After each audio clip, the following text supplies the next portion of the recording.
Chapter 26. The Plot to Kill Jesus. When Jesus had finished saying all these things, he said to his disciples, "As you know, Passover begins in 2 days, and the Son of Man will be handed over to be crucified." At that same time, the leading priests and elders were meeting at the residence of Caiaphas the high priest, plotting how to capture Jesus secretly and kill him. "But not during the Passover celebration," they agreed, "or the people may riot."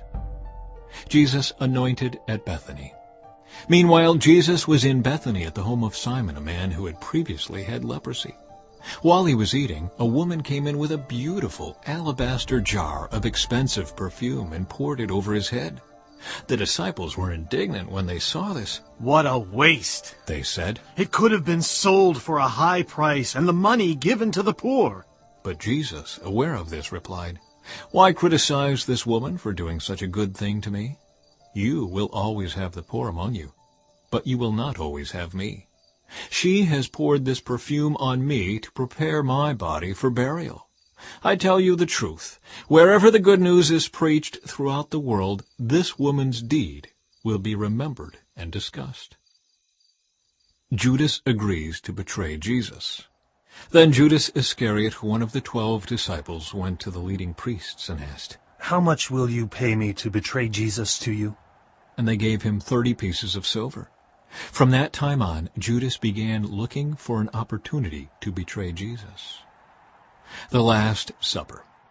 On the first day of the festival of unleavened bread, the disciples came to Jesus and asked, "Where do you want us to prepare the Passover meal for you?" "As you go into the city," he told them, "you will see a certain man. Tell him, 'The teacher says, my time has come, and I will eat the Passover meal with my disciples at your house.'" So the disciples did as Jesus told them and prepared the Passover meal there. When it was evening, Jesus sat down at the table with the 12 disciples. While they were eating, he said, "I tell you the truth, one of you will betray me." Greatly distressed, each one asked in turn, "Am I the one, Lord?" He replied, "One of you who has just eaten from this bowl with me will betray me. For the Son of Man must die, as the Scriptures declared long ago. But how terrible it will be for the one who betrays him! It would be far better for that man if he had never been born." Judas, the one who would betray him, also asked, "Rabbi, am I the one?" And Jesus told him, "You have said it." As they were eating, Jesus took some bread and blessed it.